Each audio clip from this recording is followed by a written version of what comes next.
Hello car lovers, driving the 2023 Honda Accord. This is the touring model, hybrid. The last two models, or the top two models, at least in Canada, are hybrids. So you benefit from excellent fuel economy. It's one of those weird things where the real world fuel economy is better than that which is advertised. We're getting 5 liters per 100 kilometers.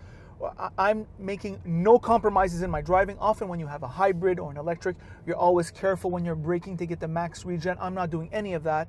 So this is car overperforming in terms of fuel economy, which is kind of awesome, because when you look at the non-hybrid sedan or even compact crossover, we're looking, at least if you have a city driving cycle mixed with highway, you're looking at 8, 9, 10 liters per 100 kilometers. You're getting 5 liters per 100 kilometers in this vehicle, which is a tie with the Toyota Camry. So although on paper the Camry does better, in real life they're doing almost more or less the same, which is very impressive. The 2023 Honda Accord is a mid-size sedan. In Canada, there are 3 trims: base model for $39,000 with a 4-cylinder turbo engine, sport hybrid for $43,000, and our tester, touring hybrid for $46,500. This is the most expensive mid-size sedan in Canada. The hybrid touring comes with a 12.3-inch infotainment display, heads-up display, perforated heated and cooled leather seats, 12-speaker Bose sound system. The engine is a 2-liter hybrid with a net output of 204 horsepower. Fuel economy is 5 liters in the city and 5.7 on the highway. This is a front-wheel drive only. You get these big low-profile 19-inch wheels and the Honda driving aids, which are easy to use. You get dual-zone climate control and lumbar support for the driver's seat. The steering wheel is leather and heated. Took it out on the highway. We've been driving for quite some time now with this vehicle. I have a few comments. First, I want to go over what I've been seeing on YouTube, because this is one of those vehicles which I've already owned an Accord. I'm in the sedan segment. My car's almost 6.5 years old. I'm slowly but surely looking at potential replacements.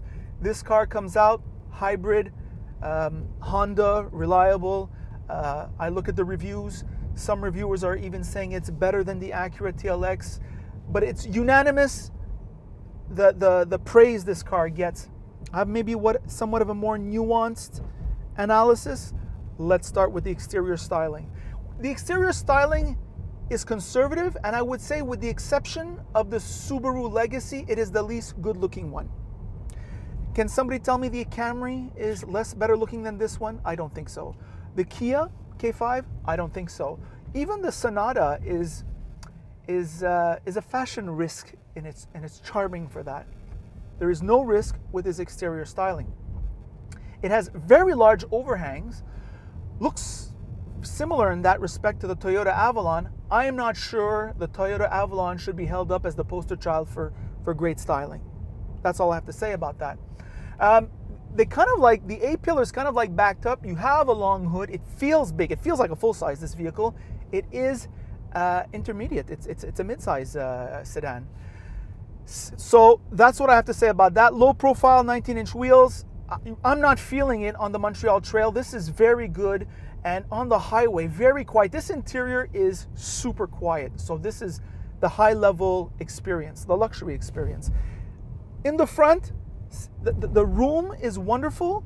This interior is a repeat from all the other Honda products, except they've worked on the details. Somehow the knobs feel a little bit higher quality than, let's say, on the CR-V or on the Civic.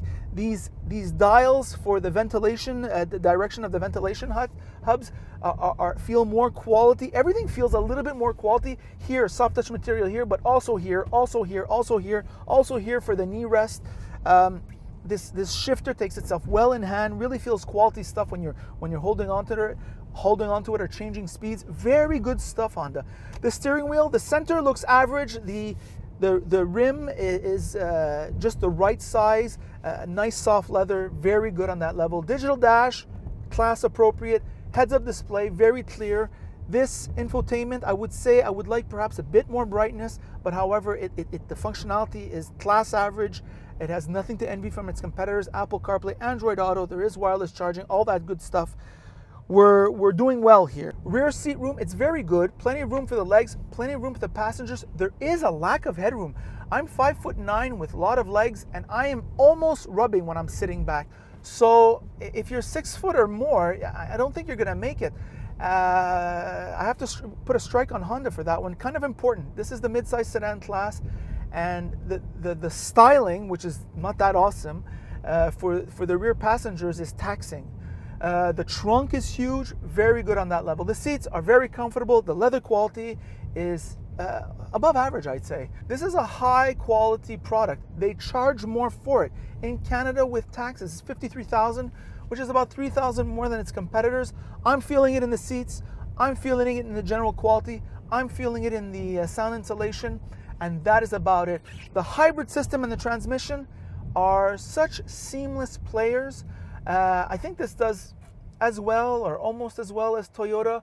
I mean, it's a known entity. Honda's constantly improving it. They've got their own way of doing the hybrid, and all the more to them. I mean, it's good stuff. This vehicle, how does it handle? Well, this is the high-level suspension. It's not as soft, perhaps, as some of its competitors, but it's pretty darn good. It's handling the Montreal Trail. It handles pretty well. It's not too floppy, I would say. So that's always a key indicator of high-level suspension systems, is if they can be comfortable and not too loose. The steering is well dosed. I'm in normal mode. Very good on that level. Very good vehicle. I wouldn't call it best in class, but I would call it definitely your top three. So basically, when you're shopping, your top three should be the Toyota Camry, the Honda Accord, and the other vehicle, whichever one you choose, whether it's the K5 or it's the Sonata or the Legacy. That's the way you should be buying. I wouldn't be even touching the American models for the sedans. And that's what I have to say about this very good Honda Accord. It's better on the inside than it is on the outside, but thankfully that's where we spend all our time. And despite this monochrome interior, this is probably the best interior in the category. And that's what I have to say about that. By the way, if you like this video, like it. If you don't like it, like it. And if you really like it, well then of course, you should subscribe. And that is it.